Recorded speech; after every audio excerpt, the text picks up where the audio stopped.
Today we're going to be talking about the Bandai Limited Movie Monster Series Godzilla Store exclusive MEGARO GOJI, or Godzilla 1973. He's real. He's here, physically. You can see him, I can touch him, I can taste him, I can smell him. Well, let's not jump the bottle cap opener too quick. Let's take a look at this here tag. We've got a picture of MEGARO GOJI with the little power line in his mouth like a toothpick. Looks awesome, love it. Gojira 1973, Godzilla 1973, Godzilla 2023, Godzilla vs. Megalon, Movie Monster Series, side of the tag cut out to Godzilla's dorsal fins. And on the inside we get what we normally get. Now since this is a Godzilla Store exclusive, we will be double sleeving. That means penny sleeve and top loader for good measure, so we can keep this tag nice and fresh and in good condition extra. And now we can take a look at the figure by and large, and I am going to say it right now, one of the best Movie Monster Series releases of the year. Taking a look at Godzilla's peepers, we can see that he's got white, black, and brown on his eyes. You know, no matter how many times I look at the Godzilla vs. Megalon OST album art, I'm still always going to see that this guy just looks possessed. And at least here, he doesn't really look possessed, he just kind of looks dead on the inside. Not in a bad way, of course, just, you know, in a Godzilla sort of way. We're gonna get some fantastic detailing on top of Godzilla's head, including nostrils. Godzilla's mouth, as you already saw, will be closed, which is quite the rare sight to see in a vinyl figure these days. Or at all. And to make a long story short, most of the skin on Godzilla is going to look exactly the same as compared to other 74, 75 releases. I know what I said, but there will be some obvious changes, which we will get into, but just look at that lovely brownish stripe on his titties. It's a thing. It was there. I don't know about to this extent, but look at that. Look at the separation detail going on over here. Bumps versus the tree bark-esque looking skin. Magnificent. And then we can move on over into the crotch, the thighs, the kneecaps, the shins, and the feet, where we will be seeing some randomly raised pieces of skin over here. I wonder if that's a hyper-specific detail or if this was just part of the suit that was kind of falling apart. But as you can see over here, yeah, it's not just going to be the flat tree bark looking skin. There are some areas that are more raised than others, which is something definitely new to this particular sculpt. Yet again, more on that later. In terms of the toes, we're going to get this metallic copper looking paint on there. Gonna have some nice detail on both of these feet over here. Cool. There will be no detail on the bottom sides of the feet though. Detail will move throughout the bottom of the tail, changing when it needs to. And yeah, for the most part, the tail is going to look like the rest of the body. Spaghetti tree bark looking and very consistent. Back around to the arms over here though, we're going to get that exact same metallic paint on the claws that we got on the toes down here, and I think they look pretty nice.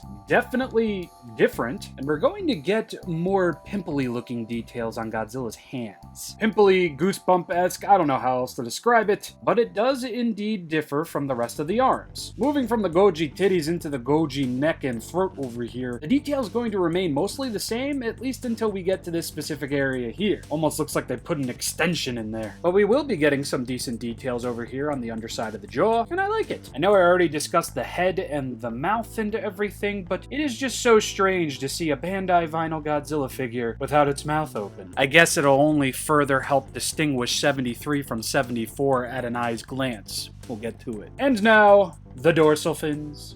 Fully painted, nice shiny silver, lovely details all around, and I really dig it. I think it communicates Godzilla's dorsal fins perfectly. Awesomely. And yes, I didn't forget, the dorsal fins will be painted all the way to the tip of the tail. In very neat fashion as well. There's not too much overlapping sprayage going on here. Although it seems to differ per copy, because I've seen base of the tail over here just get totally smashed with silver. Not that that's a bad thing. But for the most part, GOJI's dorsal fins, they got the detail, they got the paints, they got the meat. I feel pretty confident in giving this guy a solid star in terms of paint and detail. You know that saying, slow and steady wins the race? That can be applied to simple and clean. Must resist urge to sing it, must resist urge. Is the way that you make. When it comes to paint jobs such as this guy really didn't need too much, and everything that he did need, even all the way to the tip of the tail paint, was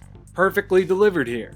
So yeah, 2 solid stars. I really have no friggin' complaints at all. Now let's take a look at articulation. Obviously, nothing at the head. Maybe that's what that extension is. The fun killer. We are going to get full rotation at the arms over here. Both sides.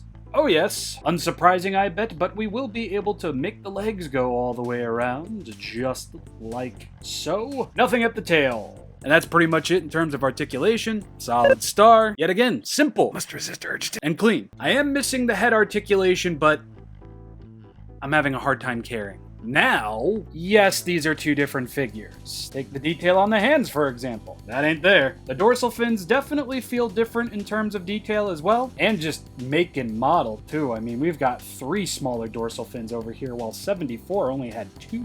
Plus, the little dots on these dorsal fins are a little less noticeable, and the dorsal nubs over here are going to be a little bit on the smaller side, as you can see here. The tails are in 2 different poses. The dorsal fins are rather different as well in comparison. And as far as the legs and bodies go, they're the same, but they're different at the exact same time, if that makes any sense. I mean, I'm sure you can all see what I'm saying here. 74's legs are shorter, 73's legs are a little bit longer. The feet feel mostly the same, although 73 seems to be a little bit on the bigger side. And then you just have the 2 different head sculpts that are so very much obvious. Which honestly makes sense, because between 73, 74, and 75, most of the changes with the MEGARO GOJI suit took place in the head. I mean, I'm sure there were some other changes here and there, maybe. But without looking at tags, I see it like this. 73 looks possessed and kind of cute. 74 looks angry, but very cute. And then 75 looks like he eats warheads like